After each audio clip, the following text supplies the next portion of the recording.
Esta segunda palestra, sabedes que a primeira foi sobre o poder municipal, sobre as experiencias de poder municipal, de candidaturas municipais, non? E de unidade popular. Esta segunda vai da unidade popular e os procesos constituintes, pero dentro dun marco de república e ruptura, unha reivindicación que desde a Nova temos moi clara e que a veces se confunde o concepto de república e que non todo o mundo entende igual. Non é o mismo o que entenden determinadas esquerdas do que é o republicanismo, pensando que consiste só na mudanza dun xefe de Estado, e non co que pensamos outras de que se trata dunha ruptura e unha construcción colectiva. A diferencia é, entre moitas outras cousas, que a concepción de que por ter un Estado crees que tes as ferramentas para o cambio social xa creadas, e iso non é así. E por iso, para algunhas, para as esquerdas estatais, é difícil entender que nacen repúblicas a marxe do Estado español. É moi difícil entender un proceso como o que se está a vivir nos países cataláns. Ao igual que non pode haber sindicalismo real sen empoderamento da clase obreira ou feminismo sen o liderazgo da muller, non hai unidade popular sen participación da cidadanía ao redor de proxectos concretos. E tamén na construción nacional pasa o mesmo. Iso é o que representan as loitas polas soberanías. Entender que esas loitas teñen que circunscribirse ao paternalismo ou control de alguna superestrutura, neste caso do Estado español, sexa este máis ou menos plurinacional, é deturpar o propio concepto de soberanía. Outra cousa moi diferente é que non poñamos en común a identificación do inimigo as oligarquías capitalistas, é dicir, que non podamos colaborar para tumbar esas oligarquías. Non nos serve a concepción do diferencialismo identitario como ferramenta única de loita. En Anova creemos nesa concepción do soberanismo e do independentismo que as compañeiras vascas e catalás nos poden comentar a continuación. Vou pasar a presentárvolas. A miña esquerda, aquí pegada a min, está Marian Beitialarrangoitia. Natural de Legazpi, aínda que vivindo en Hernani, ele é periodista, exerceu a súa profesión en Eguin Irratia hasta que o señor Xuiz Garzón pechouno en 1998 tanto o periódico Eguin como Eguin Irratia, e logo exerceu a súa profesión na Radio Pública Vasca, Euskal Irratia, onde foi perseguida pola súa identidade e a súa ideoloxía abertzale. Tamén exerceu como directora de comunicación da Deputación Foral de Guipúzcoa durante o mandato de Martín Garitano. No 2007 pasa a traballar na área da política institucional, presentándose na candidatura de ANU ás eleccións municipais de Hernani, donde traballou como alcaldesa até xuño do 2011. Deputada no Parlamento Vasco do 2012 a 2016, ano que se presenta as eleccións xerais ao Parlamento Español dentro da candidatura de Euskal Herria Bildu, sendo electa como deputada. É unha muller brava, moi brava, comprometida co seu povo, clara e contundente nas súas intervencións parlamentarias nas Cortes Españolas, das que moitas e moitos de vós coñecedes. Ana Gabriel, que está á súa beira, é deputada das CUP, das candidaturas de Unitat Popular no Parlamento de Cataluña por Barcelona, sendo anteriormente concelleira no seu pobo, Xallén, entre 2003 e 2011. Esta educadora social, profesora de Dereito na Universidade Autónoma de Barcelona, é unha das voces máis coñecidas das CUP. O seu traballo político e social desenvolveuno principalmente no eido local, aínda que tamén teña formado parte da candidatura das CUP ao Parlamento Europeo, pero sempre dentro do campo do independentismo e do anticapitalismo. Fíxose coñecida fora do seu país, dos países cataláns, pola súa participación na campaña Independencia per cambiar o Totó, non sei se o pronunciei ben, do 2013, e ser ademais a voz das CUP no debate de investidura de Carles Puigdemont. De Xosé Manuel Beiras pouco hai que decir.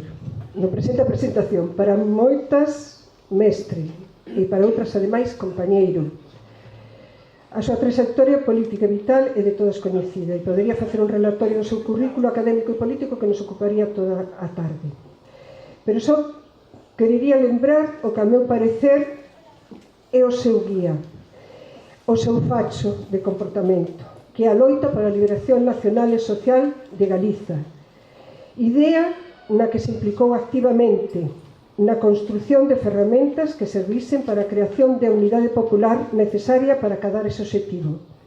Desde a fundación do Partido Socialista Galego nos anos 60 até a actual a nova Irmandade Nacionalista, promovendo espazos de confluencia que se comprometesen coa creación de espazos de unidade popular como AGE ou En Marea.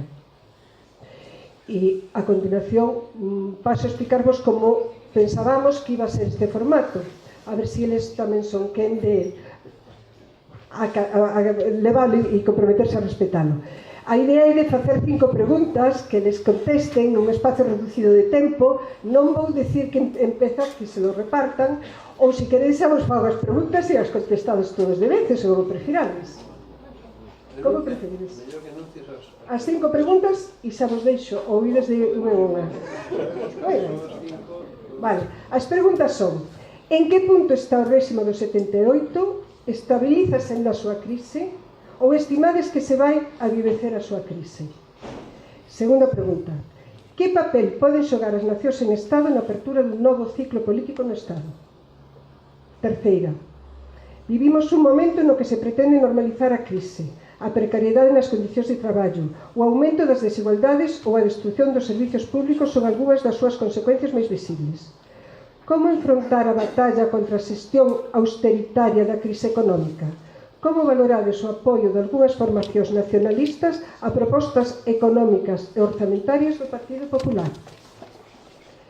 A cuarta pregunta sería: as vosas forzas nacen de procesos de suma de unidade popular. Como valorades esas experiencias de confluencia e cales son os retos de futuro que teñen que enfrontar? E a quinta: que camiño albiscades para avanzar na construción republicana e soberana das vosas nacións? Vos mesmas. Tenemos a palabra. No hemos decidido que empiezas tú. Las mujeres deciden. Lo incongruente es que decidáis en contra vuestra, pero bueno. Porque sois peligrosísimo si empezáis. Non, procurarei que non sexa así. Bueno, en vista desto, eu creo que o que mellor que podo facer en non máis de máximo de 10 minutos e avísame ti cando vayan 8, oiche? Vale. Sí, porque paro en seco. Facer un pouco algo que pode ser unha diagnose que dá un xeito artelle todas esas preguntas menos a derradeira, a última. Por lo menos as 3 primeiras. Vamos a ver.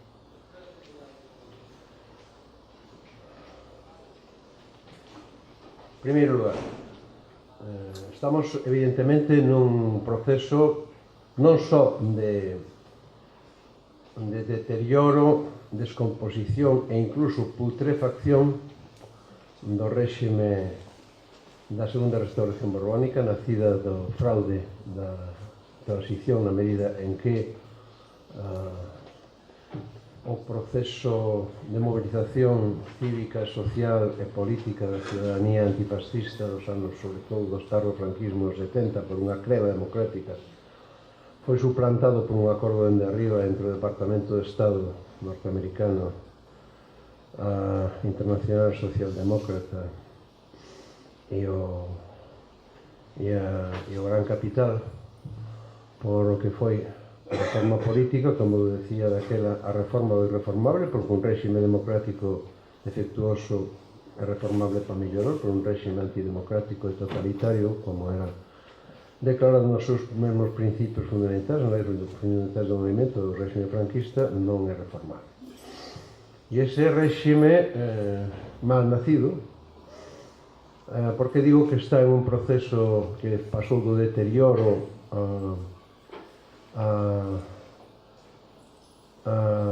ao que hoxe é un proceso de degradación, de descomposición e incluso de putrefacción, porque o réxime non é só o xogo político superestructural, o réxime é o conxunto. E o réxime está podre. O réxime son a combinación das oligarquías, sobre todo financeiras, que é a sección hexemónica das distintas formas do capital dende que comezou a crise sistémica dos anos 70. Eso que chaman a financiarización non é máis que a expresión do que na teoría marxista é a dominancia do capital diñeiro, o capital bancario, mal chamado financiero, porque o financiero dende Lenin é a simbiosis do industrial e do bancario. E logo isto, pois, os sectores sociais que están impregnados de unha ideoloxía ou contaminados ou sometidos á acción do estupefaciente mediático que lles fai creer que estamos nunha democracia cando non é verdad, e non o foi dende o principio, porque foi un fraude. Eu sempre me remito ao libro fundamental de Joan Garcés sobre anos intervenidos, onde está demostrado que o povo, se falamos del pueblo español, que non existe como tal, pero o pueblo non foi soberano, non existe a soberanía ao final do franquismo, que non foi intervenido directamente. E ese réxime está en proceso de descomposición, pero pode estar en proceso de descomposición e durar moito tempo. Hai poucos anos ainda, recentemente, facía unha metáfora un pouco cruda, que dicía que en algúns contos de terror, de literatura do terror, empeza no 19, por certo, empezou con unha muller, Frankenstein, non? De acordo? Pero nos contos de terror que había episodios, non lembro de algún, americanos, que un cadáver que se movía, e o cadáver se movía porque se movían os vermes que estaban dentro do cadáver, pero era un cadáver, non? Movíase, pero era porque os vermes hacían mover o cadáver. Ese pode durar moito, pero está políticamente morto. E o que pasa é que aí está. Como nos facemos dese cadáver? Eso é o que é o reto que temos. E hai un momento que para min sinala unha inflexión no proceso. Ese momento, e a iso vou referirme, é o momento en que emerxe a rebelión cívica dunha maneira xa máis específica, máis clara, máis directa. A rebelión cívica existiu, por exemplo, en Euskadi a rebelión cívica non cesou despois do franquismo, e a loita armada non foi máis que unha expresión das expresións desa rebelión cívica que non aceptaba, non asumía que se negasen os seus dereitos, pero non foi só eso. E en Galicia, pois, a rebelión cívica ou as loitas cívicas, loitas sociais, loitas populares, Lidia Senra podía nos darnos un recital, porque dende os anos 70, Comisión Labrega, despois Sindicato Labrego, foi o sindicato que estivo en loita constantemente e sigue estando, non? Ou, por exemplo, pois, os traballadores da Construcción Naval de Ferrolán, por exemplo, e Viguesa, pero máis a Ferrolán, pois levan en loita aberta dende o ano 82, sin referirnos ás loitas dos anos 70 e os mortos da Ponte das Pigas. Pero o que sí é que é o momento en que a ciudadanía cada vez se sentía do común máis desasistida, máis traicionada por representantes electos, pois empezan a decir que teñen que autoorganizarse en autodefensa, empezan a proliferar as plataformas de autodefensa da ciudadanía, e é un momento en que dan un salto adiante que dicen, bueno, de organizarnos para reclamar, para autodefendernos e reclamarlle aos representantes electos que nos defendan ou que fagan isto do máis alá, e non o fan, sexamos nós mesmas representantes e representados. E entón é cando xurde a emerxencia do que en Galiza é coñecido como as mareas, en outros espacios da Peix de Bravo, en términos de Espriu, peninsular do Estado español, pois reviste outras formas.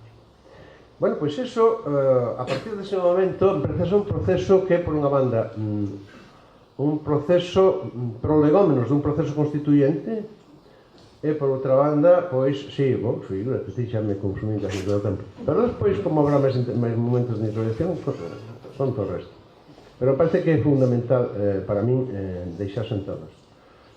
É un proceso deconstituyente de abaixo arriba e é un proceso destituyente de abaixo arriba e é un proceso deconstituyente de arriba abaixo, que se combinan dialécticamente. Por unha banda, a cidadanía en rebelión ten unha cultura republicana, por exemplo, as mareas son republicanas, por exemplo, o laicismo, que é un valor republicano, non é necesariamente un valor democrático, está exercido, pois, por exemplo, polo goberno municipal de Santiago de Compostela, e sobre todo, pois, o que fai é deslegitimar as propias institucións nas que están as forzas políticas, primordialmente as dúas grandes forzas dos dous partidos dinásticos, que teñen como misión primordial ser os peares do mantemento da monarquía da segunda restauración borbónica, que son o PP e o PSOE, e que por iso nos entende moi ben sempre, e ao final sempre acaban entendéndose e acordando para soster o réxime. Pero hai un proceso deconstituinte dende arriba, o deconstituinte, ese destituinte, non? Destitue, esa forza de abaixo para arriba, pero que teñe un horizonte rupturista. Pero hai un proceso deconstituinte que dentro do propio poder se desmantela a Constitución. E a Constitución hoxe, por exemplo, o título preliminar, o título primeiro e o título octavo, clarísimamente están derrogados.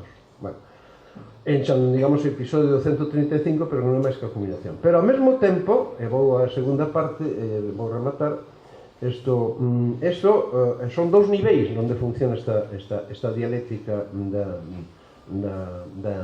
do proceso destituinte, ou constituinte, de transición. Pero hai dous eixos de contradición antagónica. Un é da loita de clases, o eixe esquerda-dereita, non vou darles, é a esquerda social. Oito, non é a esquerda política necesariamente a que é a protagonista, é a esquerda social, por iso moitas veces hai a simetría entre a esquerda social e a súa traducción en términos de esquerda política, e é as cuestións nacionais, por lo tanto, as contradicións antagónicas das cuestións nacionais, por lo tanto, entre un Estado cada vez que sempre foi opresor, que negou as nacións sin Estado, pero que cada vez afoga máis. E entonces, a combinación deses dous eixos de contradición é o que permite comprender o proceso que dá dende o comezo dos anos 2000, por exemplo, hasta hoxe en día.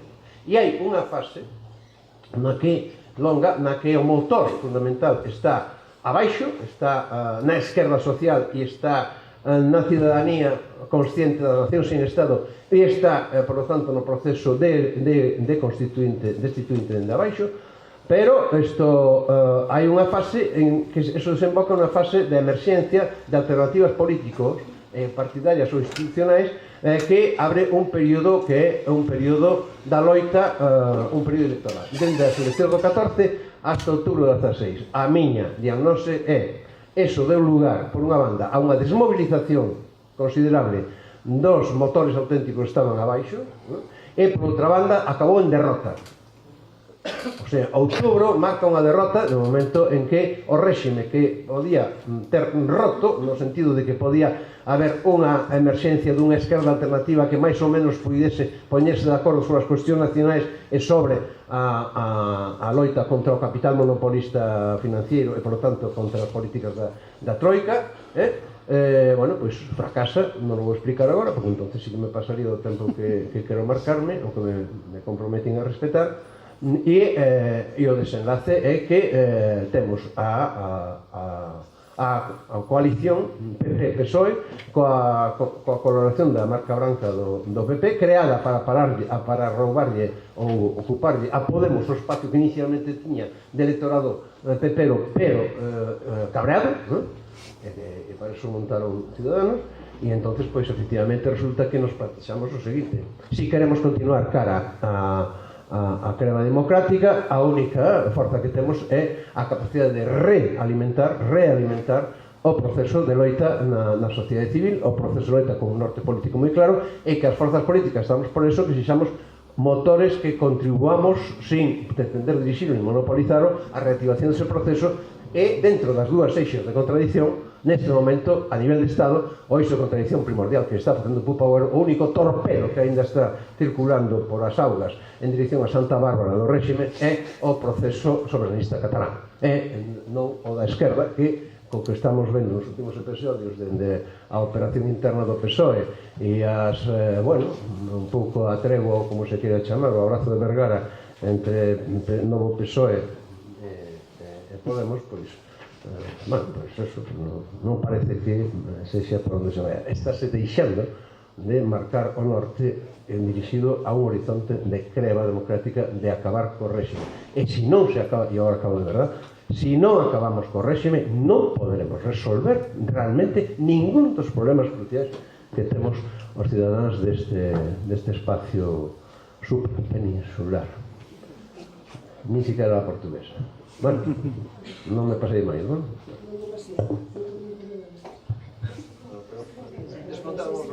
Vale. El torpedo. Bueno, pues muchísimas gracias a todas por estar aquí, también por la invitación a las compañeras de ANOVA, y la verdad es que como va a ser una mesa que ya veo que no nos vamos a discutir, o sea que vamos a estar básicamente de acuerdo, y creo que también hay la intención que pueda haber una parte de intervenciones del público, pues la verdad es que voy a añadir algunas cuestiones más, pero que tampoco... No hay mucho más que añadir a la intervención que hacía Beiras, ¿no? Yo creo que lo que sí que debemos hacer probablemente es profundizar un poco más respecto a qué quiere decir el régimen del 78, porque es que al final nos usurpan las palabras, nos usurpan los significados y al final nosotras nos quedamos huérfanas también, ¿no?, de vocabulario propio. Algunas, cuando decíamos impugnar el régimen del 78, entendíamos que se impugnaba en todos sus extremos, no en algunos, solo en los más cómodos, ¿no? Por lo tanto, no entendemos que se quiera impugnar el régimen del 78 y se avale la cartografía del poder y que algunas tengamos nuestro pueblo, pues, ¿no?, dividido a nivel administrativo adrede para que además el sujeto político se quede escuarterado, ¿no? De eso vosotras también sabéis de lo que va. No entendemos que se quiera impugnar el régimen del 78 y en cambio, bueno, pues de golpe el principio de la legalidad y obedecer al principio de legalidad pase a ser como condición sine qua non para cualquier cambio, ¿no? Y tampoco entendemos que sea impugnar el régimen del 78, entender que si nos tratan un poco mejor y gobierna gente un poco más amable, un poco más simpática y que a lo mejor pues vayamos juntas de concierto y tal, pues ya no queremos ser independentistas, ¿no? Es que esto se está dando, ¿no? No quiero frivolizar ni quiero ridiculizar tampoco, pero a veces recibimos algunos mensajes que son un poco contradictorios, cuando algunas nos creíamos que algunas pues realmente sumaban trinchera en esa impugnación al régimen del 78. Para nosotros el régimen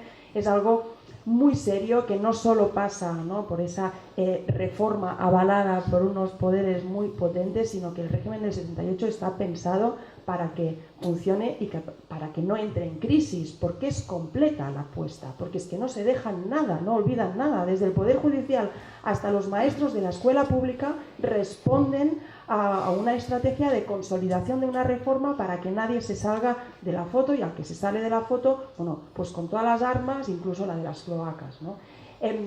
Y si por algún motivo ha entrado en crisis el régimen del 78, no es por él, es porque alguien le ha hecho entrar en crisis, ¿no? Con lo cual profundizaremos en esta crisis o la haremos irreversible en función básicamente de nosotras y básicamente de nuestras fuerzas, de donde pongamos los focos y de si nos creemos que somos sujetos políticos con capacidad de autodeterminarnos y por lo tanto de decidir sobre todo lo que afecta a las condiciones materiales de vida básicamente de la clase trabajadora, que somos la mayoría, o no.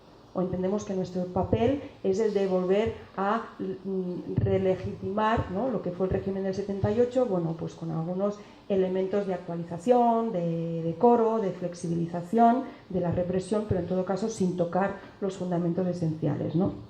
En ese sentido, pues evidentemente una fuerza independentista y anticapitalista y feminista como la nuestra pues tiene clarísimo que va a hacer lo que haga falta, ¿no?, para seguir torpedeando esas bases. Y lo que creemos que es también nuestro deber ya no es tanto interpelar, ¿no? En la mesa del municipalismo de antes se veía clarísimamente, las compañeras no están tan interesadas en ver cómo interpelan a la dirección del PP o cómo hacen para que pierda apoyo, sino que se interpelan a ellas mismas de cómo hacen, ¿no?, para actualizar su proyecto, para que avance en esa lógica de ruptura, ¿no? Y hoy justamente celebramos o conmemoramos más bien que hace 75 años fusilaron a Peiró, uno de los ministros del Gobierno de la República, de la CNT, y Peiró es muchas cosas, pero básicamente es la expresión de una organización del movimiento obrero antagónico contrahegemónico que se gestó durante 100 años. No son expresiones puntuales de las que entienden que con una intervención puntual primaveral torpedeas todo un régimen. Eso por un lado. Y por el otro, mañana en Barcelona pues nos visita el rey, porque vamos a conmemorar y celebrar lo que fueron los Juegos Olímpicos del 92, ¿no? Pongo estos dos ejemplos porque me parece significativo, ¿no? Un elemento tiene que ver con la concepción profunda también de cómo ha sido el recorrido cuando hemos avanzado en procesos destituyentes y constituyentes que han llegado a gestar repúblicas, ¿no?, que apostaron por cambiar los fundamentos de la sociedad en lo material, en lo económico, en lo cultural, en lo lingüístico, o cómo son otras conmemoraciones que tienen que ver con legitimaciones de regímenes que mientras celebran unos juegos están torturando a independentistas en las comisarías, cómo es de legitimador para la monarquía también ese evento y cómo es también desde la perspectiva urbanística, económica, de concepción del territorio esos juegos, ¿no? Veremos quiénes están hoy recordando la figura de Peiró y quiénes las olvidan, y veremos mañana quiénes estarán silbando a la entrada del rey y quién le estarán recibiendo. Bueno, gracias por la asistencia y gracias por la invitación.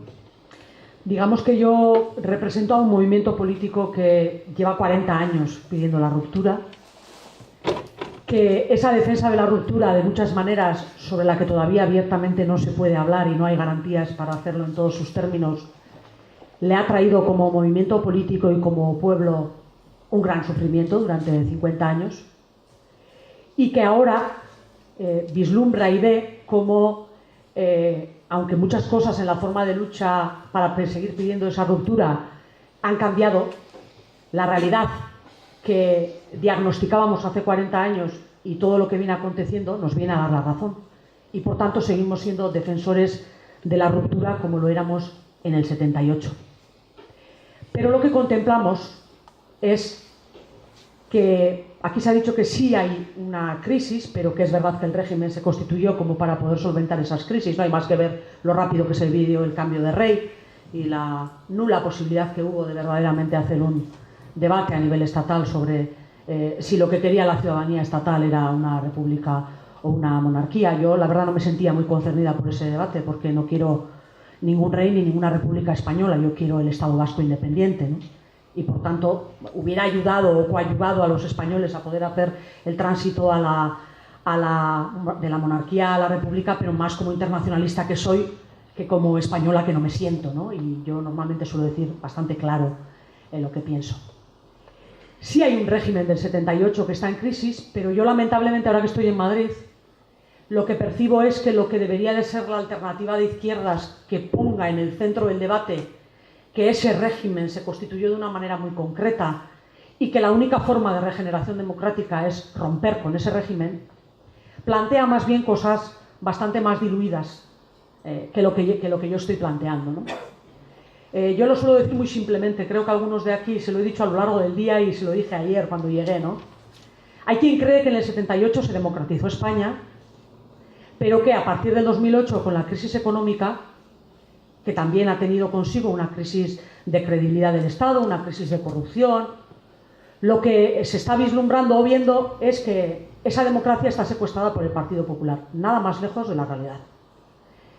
Como bien ha dicho el señor Beiras, ese régimen se creó con un objetivo muy claro. Era el objetivo de que, es decir, después de 40 años de fascismo, de alguna forma hiciera el tránsito con total impunidad y lo que se hiciera de nuevo tuviera el beneplácito de la oligarquía y de la cúpula militar. Y así fue. Y eso significaba hacer un régimen que no fuera democrático. Pero que no fuera democrático, ojo, no solo porque a los pueblos como el vasco, el catalán o el gallego se les negara a decidir nuestro futuro, sino porque había una clara apuesta por un modelo socioeconómico concreto, que es el capitalismo, y por un modelo europeo concreto que también se nos impuso. Y crearon los mecanismos suficientes como para que este no tenga vuelta atrás. Por eso, precisamente, esa izquierda que debería de ser alternativa ahora y que en su día tragó demasiado rápido a cambio de la legalización y unas elecciones llamadas democráticas, todo lo que se le estaba ofreciendo, entiende que de alguna manera si llegara al gobierno, que no al poder, podría cambiar las cosas. Y yo creo que eso es no entender el régimen del 78, porque el poder no está en el gobierno. El poder no se obtiene únicamente ganando elecciones y llegando a la Moncloa. Y creo que si no circunscribimos bien o no definimos bien qué es el régimen del 78, difícilmente le vamos a hacer frente debidamente. Por tanto, en crisis sí está, pero en crisis no está porque hay unos corruptos. En crisis está porque la corrupción es parte del sistema. En crisis está porque no reconoce el derecho de los pueblos a decidir su futuro, porque el precio que algunos pagaron por aceptar la reforma y no la ruptura fue la unidad de España y fue el precio de la dependencia. Y en crisis está porque defiende un sistema que después del fascismo y del franquismo supuso una mejora en las condiciones de vida de la gente, el llamado estado del bienestar, que no era más que un espejismo, que no tenía como objetivo último el objetivo de justicia social que podemos perseguir algunos, y que con la crisis se ha visto que gobiernen unos u otros, haya alternancia o no, todos defienden el mismo modelo limitado que no es el que algunos defendemos. Por tanto, hace 40 años alguno no nos satisfacía ni como independentistas, ni como gentes de izquierdas, no nos satisfacía como nada.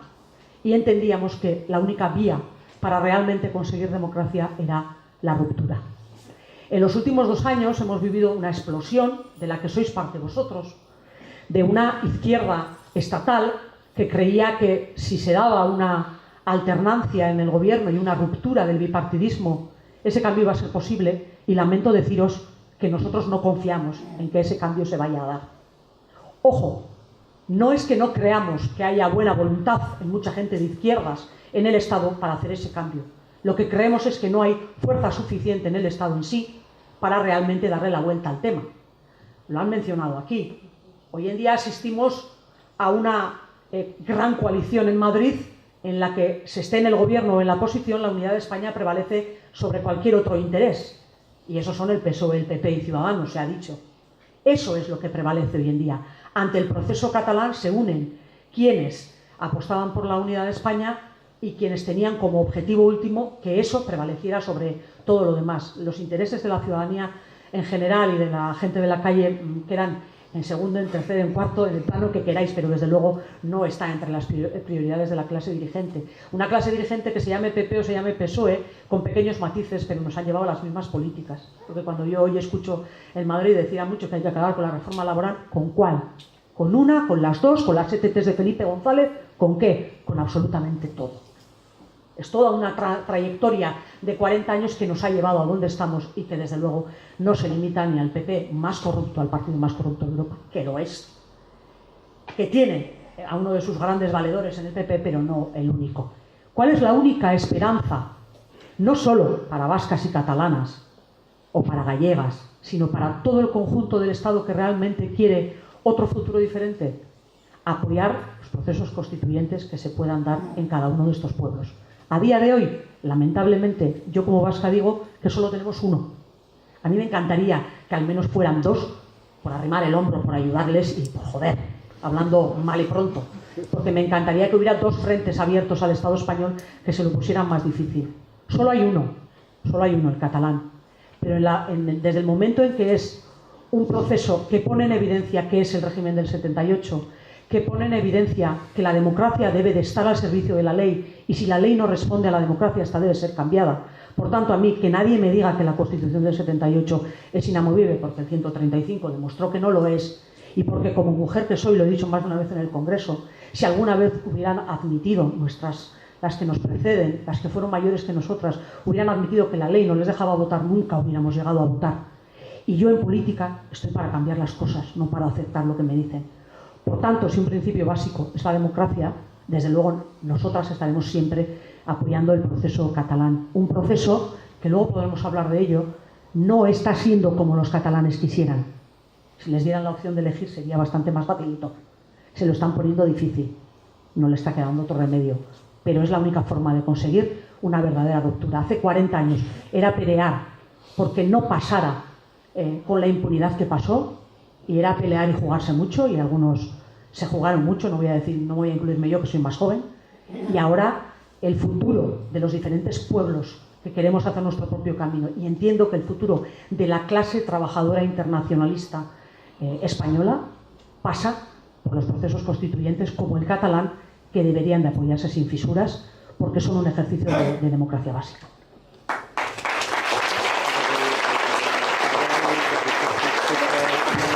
Realmente xa inicié aquí a segunda pregunta, e sempre quisiera contestar a segunda pregunta, que papel xogan as nacións sin Estado neste proceso de cambio político, e realmente inicias na medida en que en este momento pasa a ser vanguarda nesta loita de proceso constituinte novo, distinto, o caso dos países cataláns, e en este caso o enfrentamento político e aberto que se dá con todo o aparato do Estado. E cando falo do aparato do Estado non me refiro só ao Estado constituído, sino en todas as forzas políticas e todo o entramado que o representan.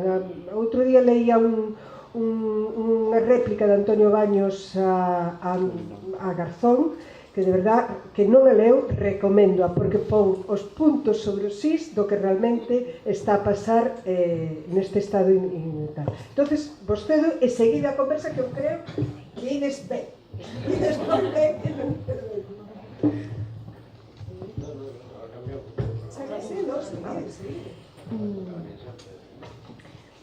Bueno, quizás también el papel de las naciones sin Estado, retomando un poco el tono que le dábamos a todo lo que tiene que ver con el régimen del 78, nos llevaría a reivindicar una concepción completa de lo que es una nación. Es decir, cuando nosotros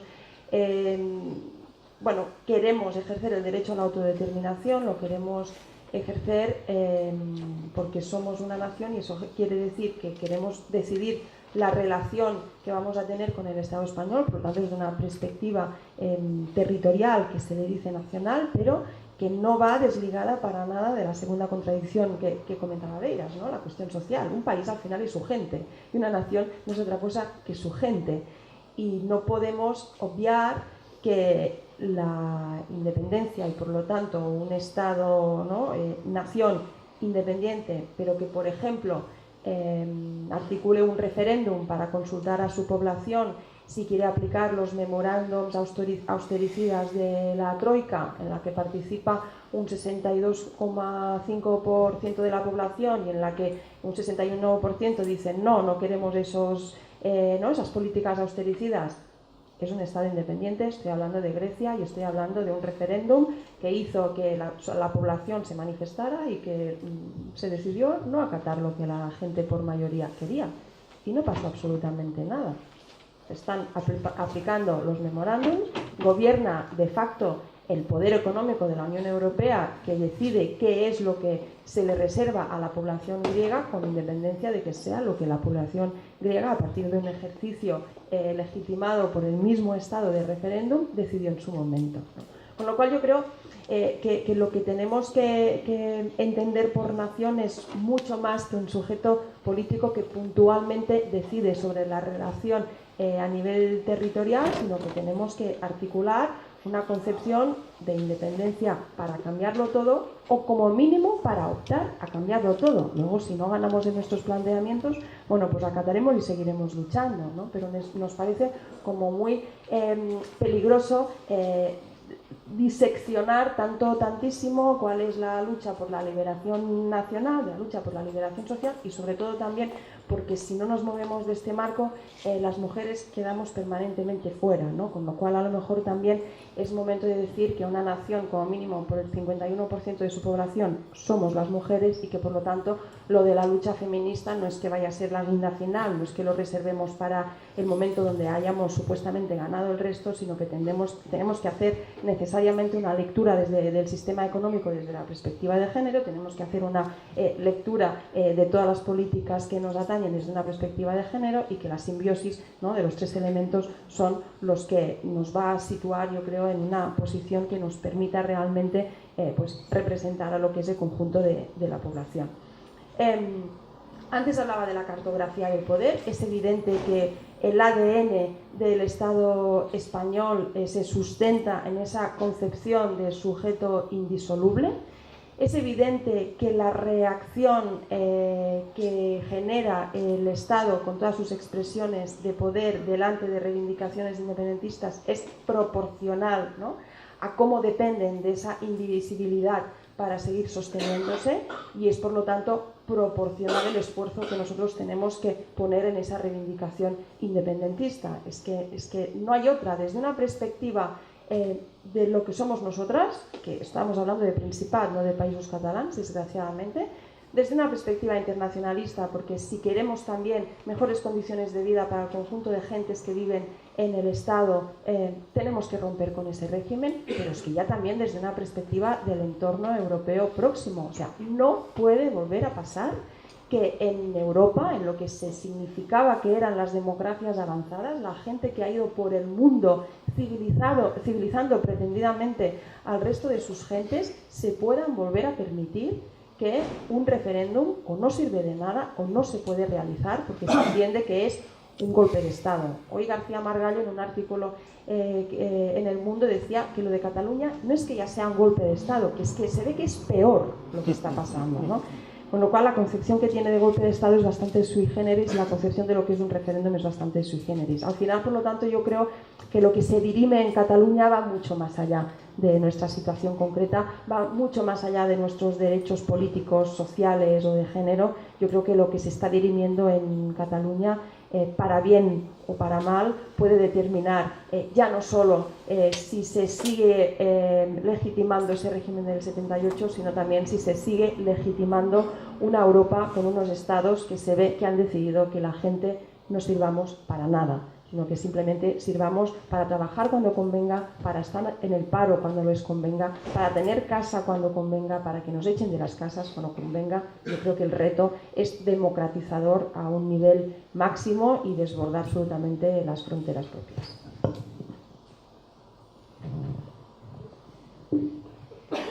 Da igual, pero esto va a ser disposición. Bueno, vamos a ver. A mí pareceme que hai un...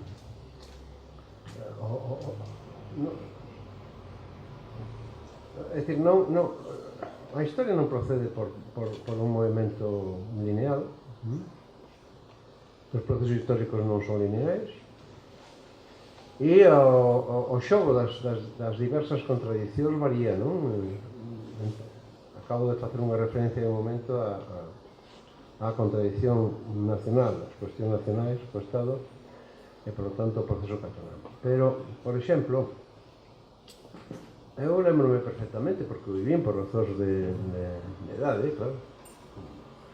Dende mediados dos anos 60 e todo o que se pode chamar o tardofranquismo, os 70 hasta o momento hasta os 77, non? Está claro que xogaban as dúas contradicións de unha maneira cada vez máis clara, non? A contradición de clase, e entón aí estaba fundamentalmente a loita do movimento obreiro, dende a primeira folga que se conseguiu que fose unha folga moi importante, a folga mineira de Asturias do ano 61, non? Onde Fraga mandou rapar as mulleres outra vez, as mulleres do mineira, non? Foi o seu timbre de gloria para o ser demócrata. Por lo tanto, a constitución de comisións obreiras, etc. E así en diante, non? Pero logo, ao mesmo tempo, as cuestións nacionais, porque evidentemente era o xogo das dúas. Naquela etapa, sobre todo a partir de mediados dos 60, a punta de lanza e o eixo primordial, o que estaba na vanguarda da loita de emancipación nacional frente ao Estado era Euskal Herria, clarísimamente, non? E nesa etapa precisamente foi a expresión dunha vía de posta en cuestión dun réxime violento mediante unha violencia legítima, por lo tanto, unha violencia revolucionaria, está clarísimo, non?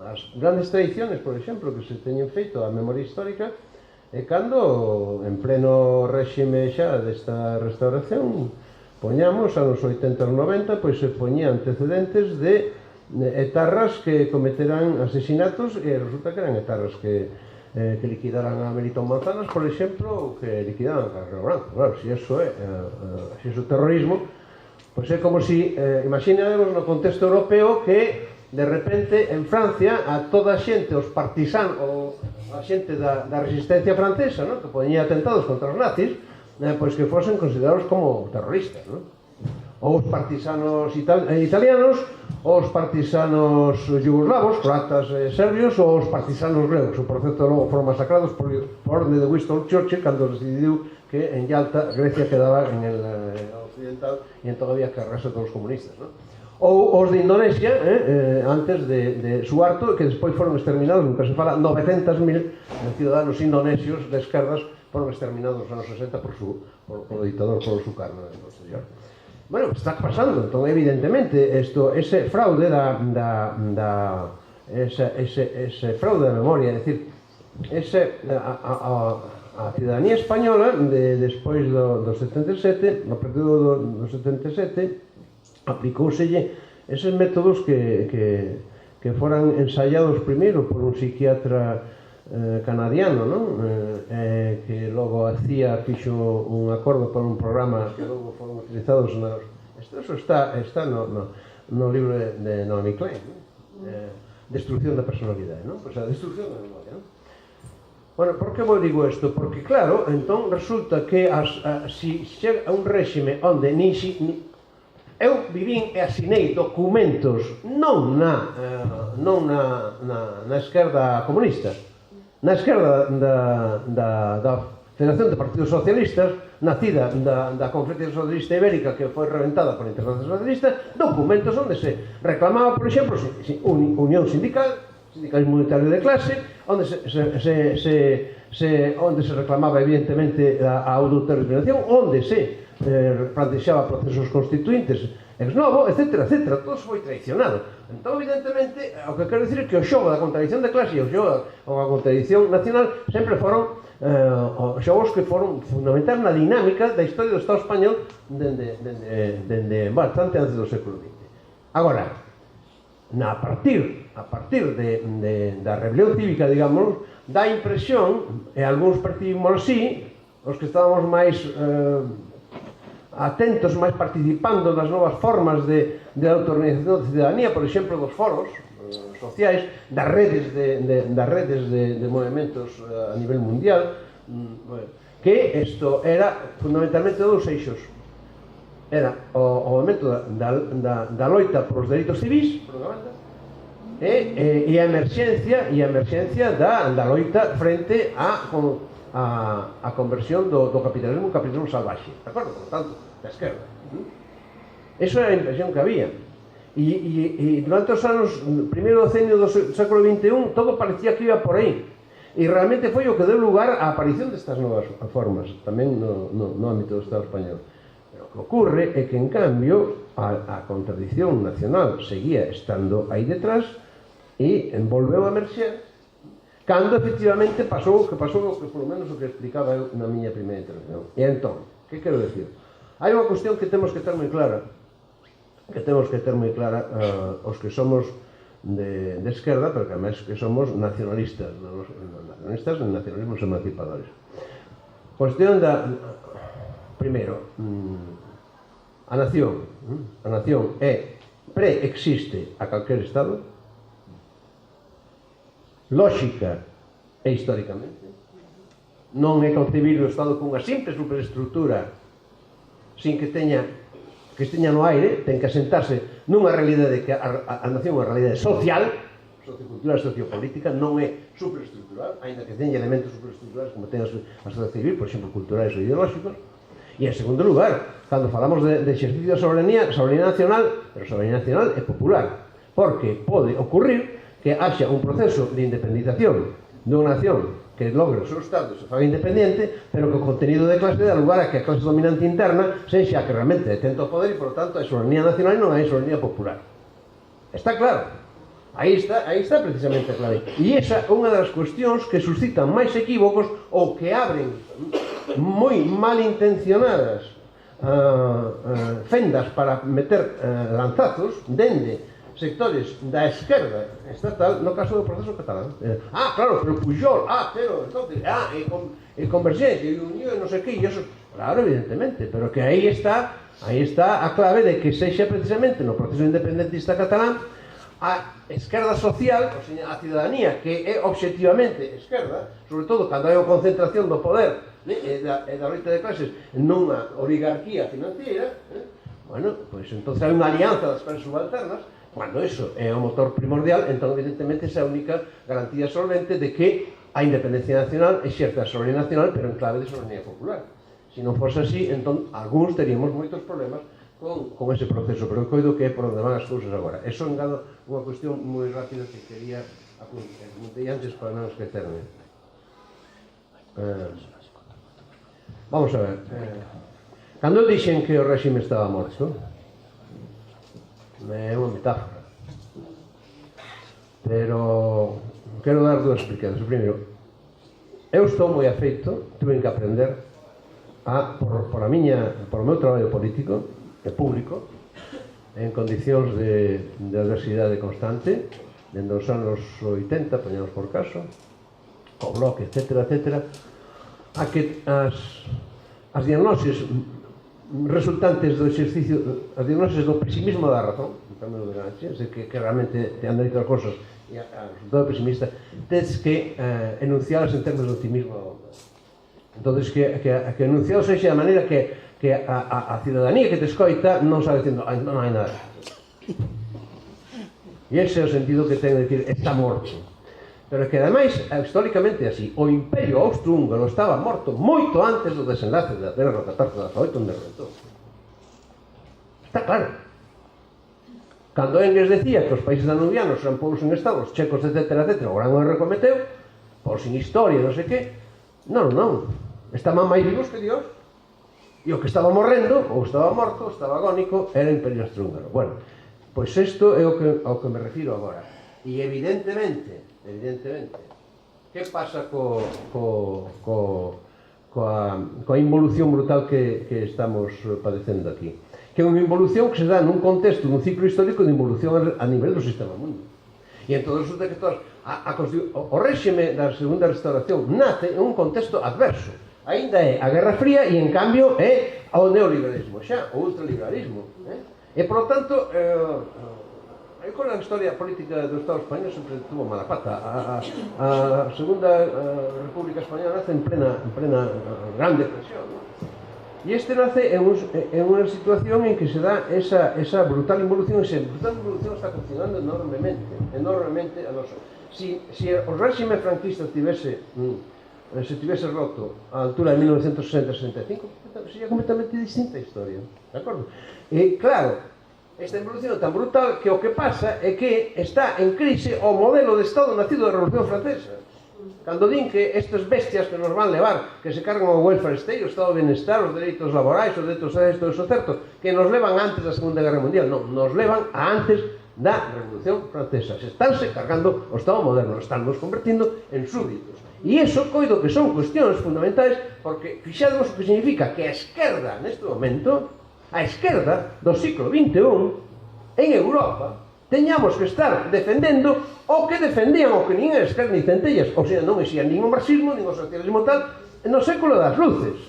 Que está pasando?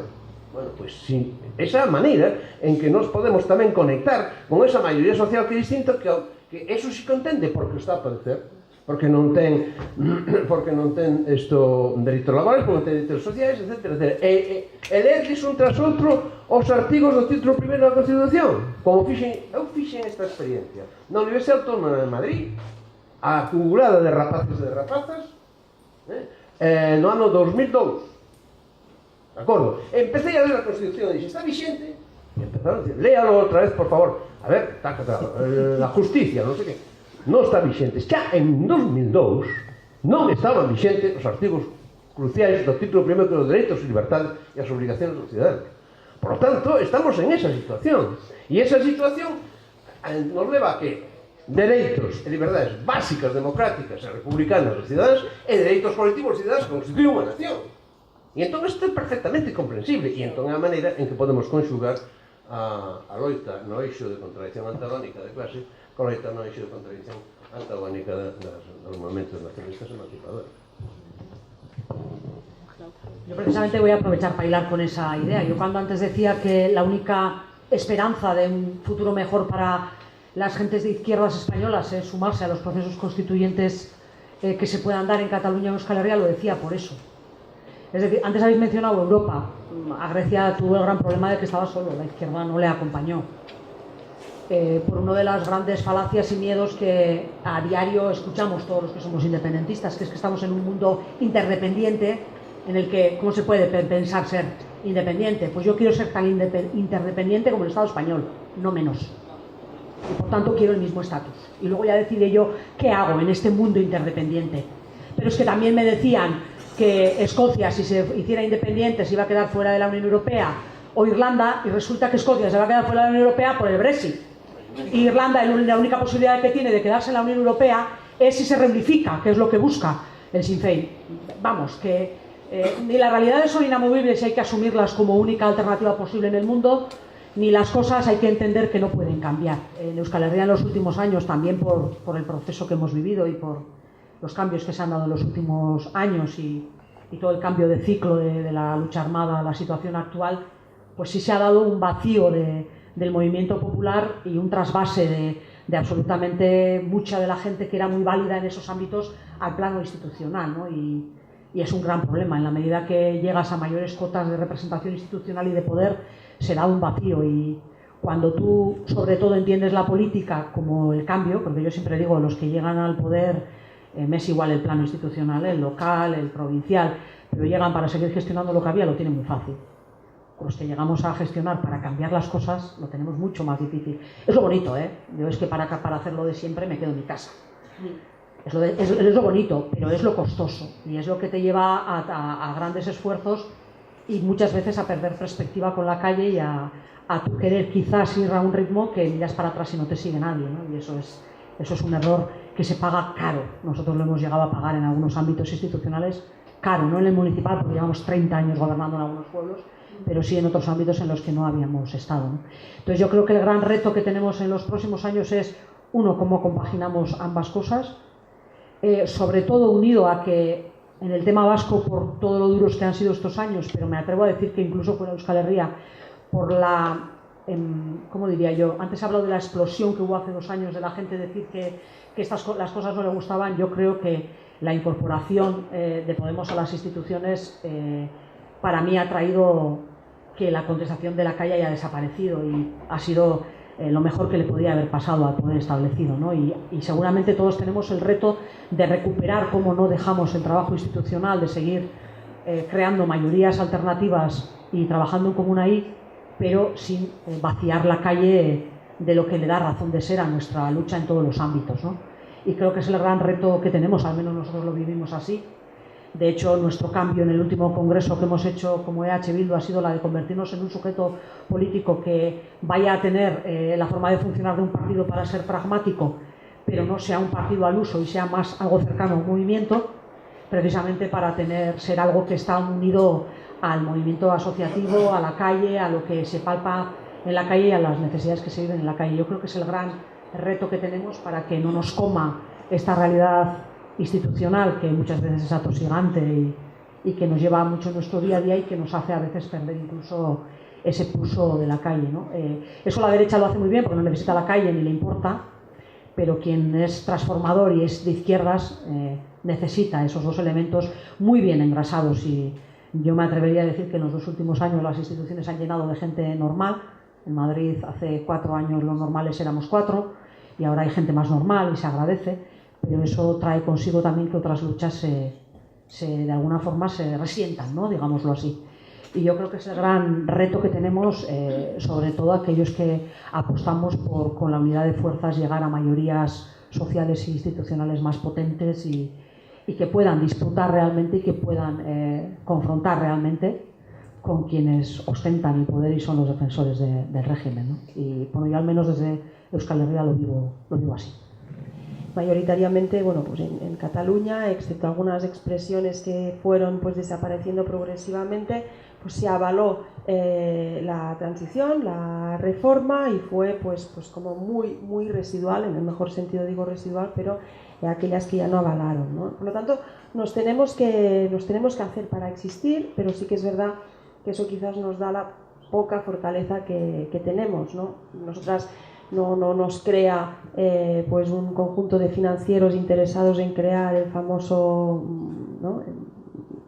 Ciudadanos, yo creo que es eso básicamente, ¿no? Una creación de un espectro económico que está interesado en articular un espacio político determinado. Tampoco nos crean los intelectuales de izquierdas que apuestan por nosotras, no nacemos de ningunos pensadores de ninguna universidad. De hecho, nadie se preocupó nunca de estudiar nuestra experiencia municipalista, ni merecíamos pues ninguna atención en ninguna partes. Venimos de donde venimos de la militancia ocupa, del feminismo autónomo, de la defensa del territorio, de los casales, de los ateneos, de los torturados del 92, de una expresión muy de márgenes, ¿no?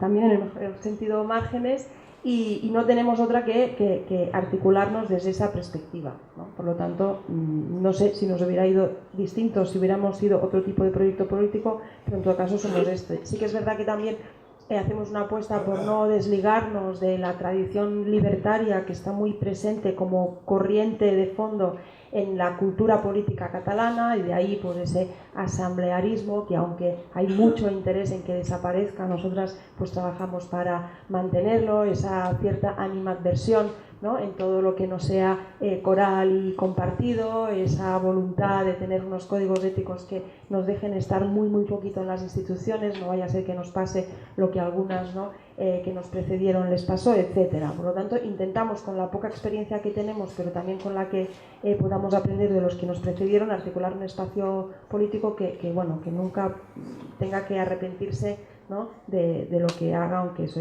también es difícil, pero bueno. Y luego, pues yo creo que el reto que tenemos es situarnos en esa defensa de ese ejercicio de democracia formal que es un referéndum. Parece que cuando te sientes con un espíritu claramente revolucionario, defender y poner ahí todos los esfuerzos en un referéndum te queda como un poco pequeño, pero es el Estado español que lo convierte en ese peor que un golpe de Estado, ¿no?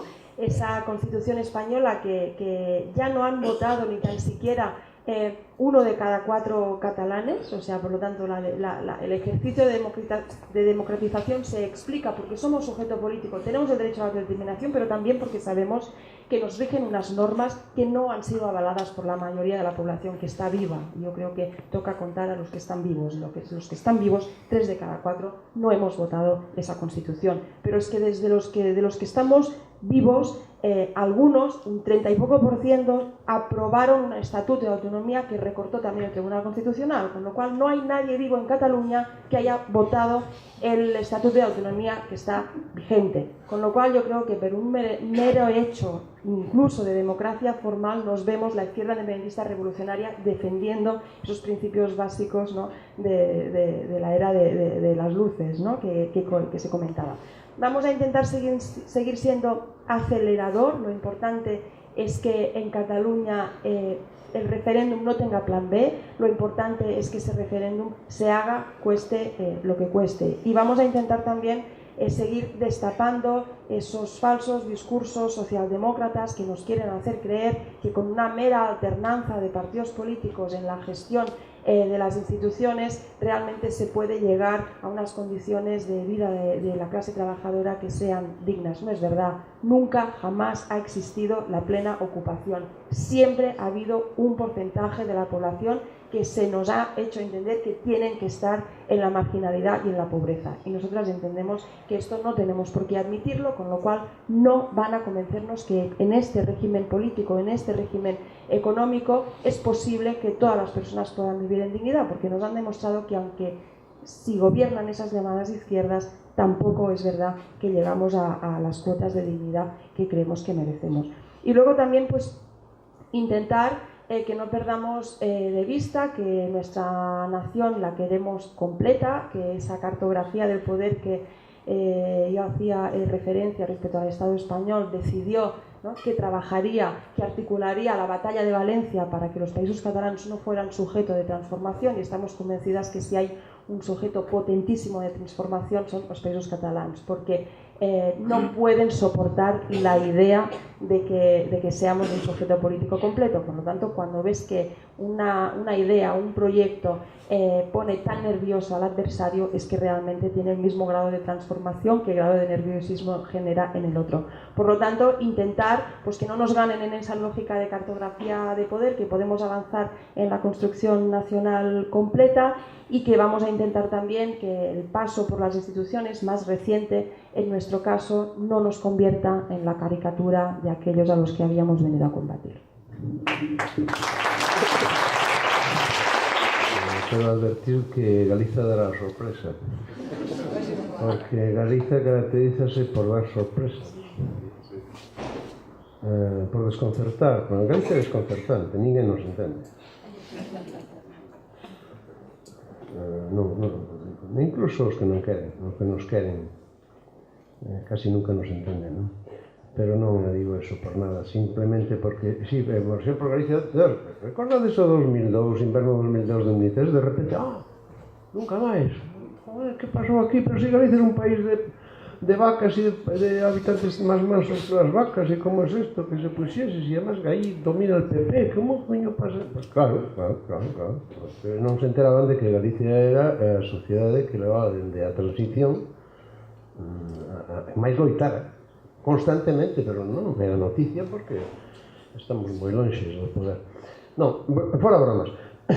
Como vexo a cousa? En primeiro lugar, hai unha cuestión que non está ninguna das dúas fixeches mención, e que me parece que é unha cuestión que temos que ter moi clara, que non se pode evitar. É dicir, nosotros mesmos, nos mesmas, etc. así, nos mesmos, sí. Pero o que hai que saber é unha cousa. Cada unha de nós, dende logo teño claro para Galicia, pero non podo falar nin de Cataluña e de Euskadi. Vos credes que o pobo catalán, con toda a potencia que está demostrando, con toda a inteligencia política colectiva que está demostrando, con todo o civismo que está demostrando, é capaz por sí mesmo de romper o Estado? Que é capaz de acadar un proceso de independencia pacíficamente? Bueno, non digo que non. O caso Euskaldun, bueno, a punta de lanza da súa estrategia foi a loita armada. Acabou como acabou. Foi a terceira guerra carlista, pero non era como os carlistas, claro. Quero dicir, non?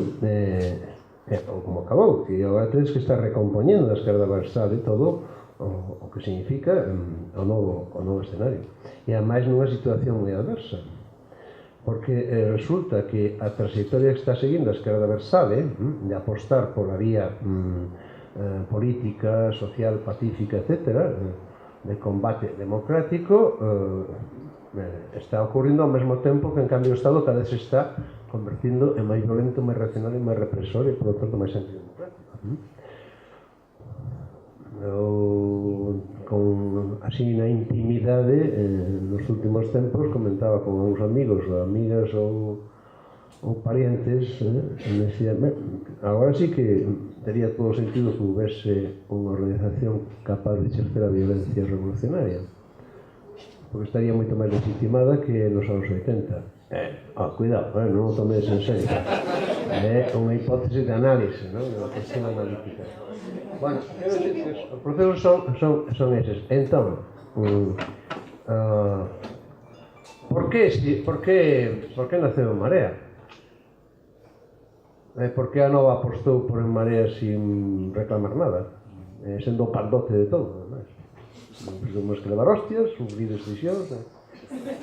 Sí, é verdade, non? Estar nos periódicos e nos tal, se Quixelbeira se enfrenta con Villares e que nos encojan en Mineiro e tal. Somos o albo de todo. Bueno, pero por que naceu En Marea? Por que En Marea chegou aos acordos que chegou para as eleccións ás Cortes? Porque chegáramos á conclusión de dúas cousas.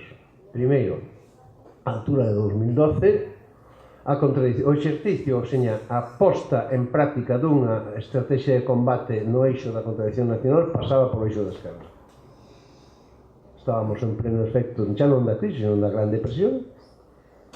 Estábamos, por lo tanto, onde a cidadanía como sentía eran os problemas de que non ten para comer, de que non ten máis de a condición material de existencia, e, por lo tanto, pois eso era o que era o primordial. Entonces había que conducir a cuestión nacional por aí. Ao mesmo tempo, en cambio, o BNG se estaba convertindo cada vez máis en unha organización de práctica autonomista e de un discurso quintanista de que non hai derecha ni izquierda, non sei que cojones. Bueno, mire, esas entelequias que eu nunca entendí, pero que tamén as escoitamos a nivel de Estado por outros actores. Entón, había que ver como se... Pero sobre todo por unha cuestión. Eso en Galicia, moi ben, internamente. Pero en cambio, naceron as mareas, non?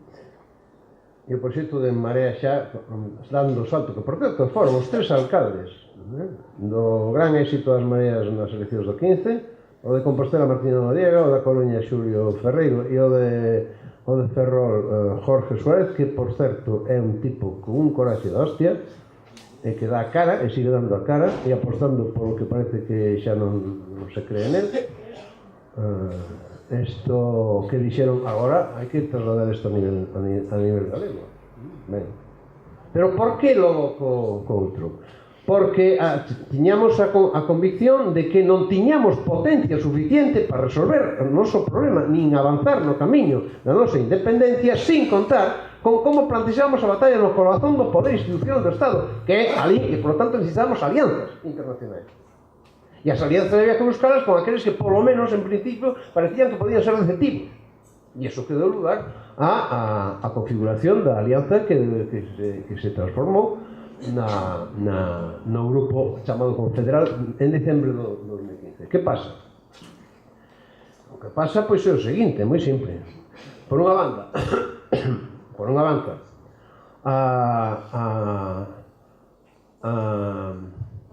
o resultado dos 400 e pico mil votos que tivo esa demostrou que a cidadanía do común dá votos de confianza e dá cheques, non en blanco, pero si dices vou facer isto, caso de cosas fundamentais, entende o que non entende a maior parte dos cadros políticos da esquerda, que non entende a maior parte deles e delas, sí que entende a cidadanía, por eso deu 400.000 votos. Agora, evidentemente, se non satisfaz, se non eres congruente con aquilo que prometiche que non foi o ouro ou o mouro, se non determinado liña, por exemplo, a ética por diante da política. En segundo lugar, as cuestións primordiais, cales eran? Pois era moi simple. Unidade popular, non coalicións, suxeto político galego en clave de clases populares, e esquerda social traducida en esquerda política alternativa antitroika para entender o contra autoritarismo, xa non pode ser anticapitalista, pero polo menos esa. Bueno, se non o faz, evidentemente, empezas a perder a credibilidade.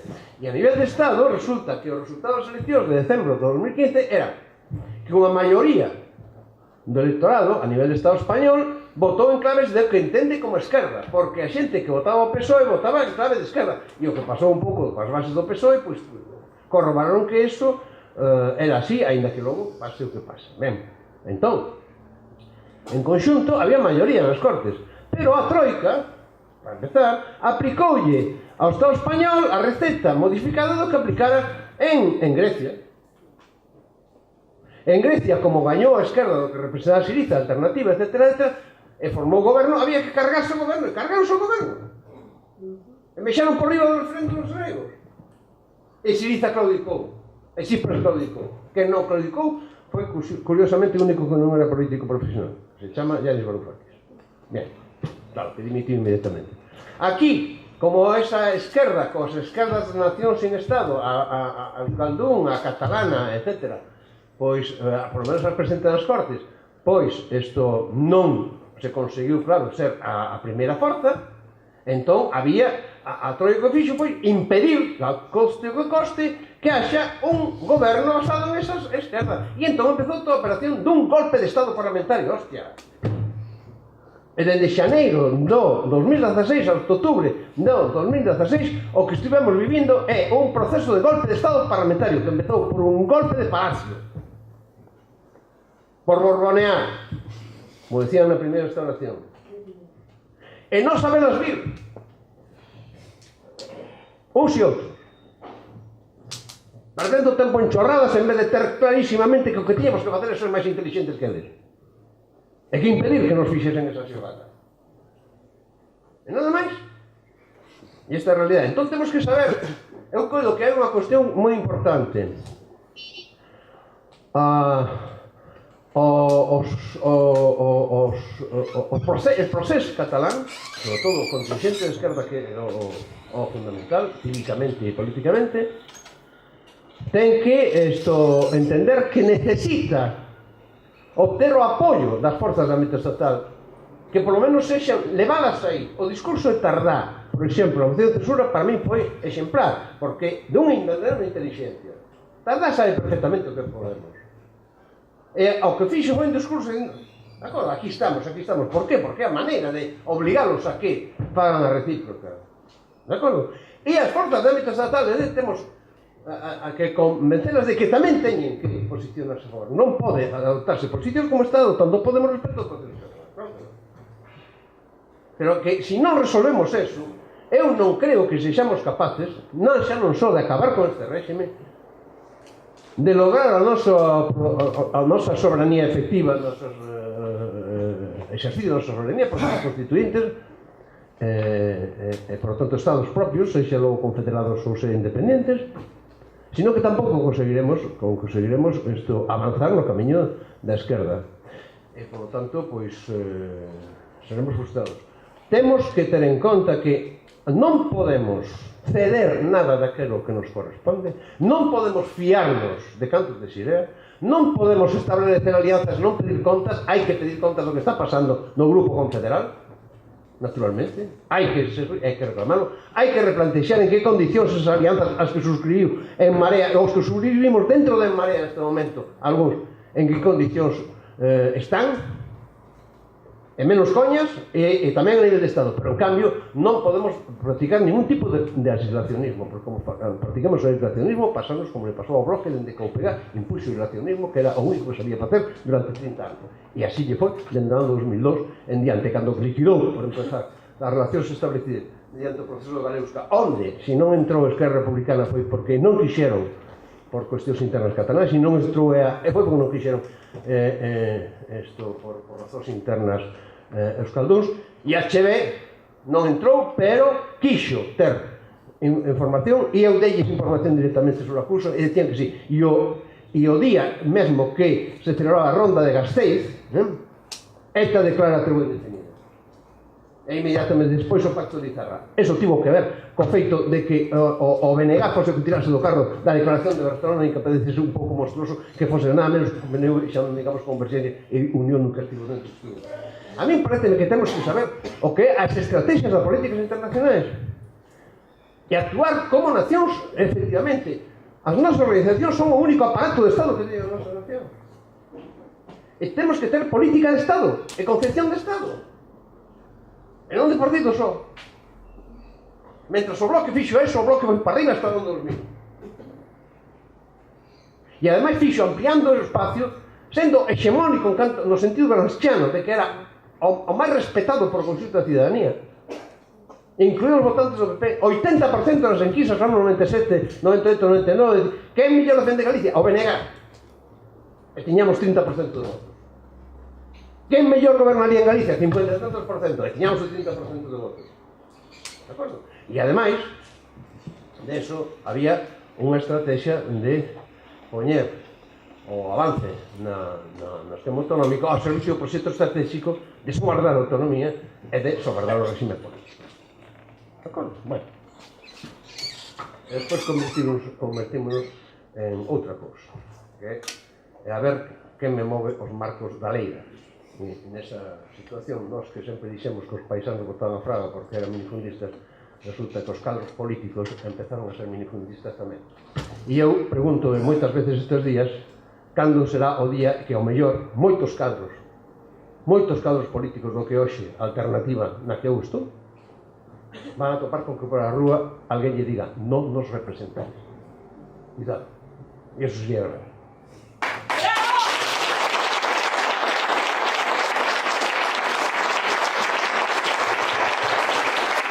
Imos ter moi pouco tempo para preguntas, porque temos que ter listo o local abandonado antes das 10. Pero, antes de pedir palabras, perdoado, quero dar unha noticia e facer unha denuncia desa noticia. Acabame de informar os compañeiros que outra muller, esta vez en Compostela, foi apuñalada. Outro crime machista. Estáse debatindo entre a vida e a morte. Chamo a que se participen nas movilizacións de protesta. Non vou pedir ningún minuto de silencio. Vou pedir un aplauso moi forte para toda a loita feminista en defensa de todas as mulleres. Querémolas todas vivas, todas somos asesinadas.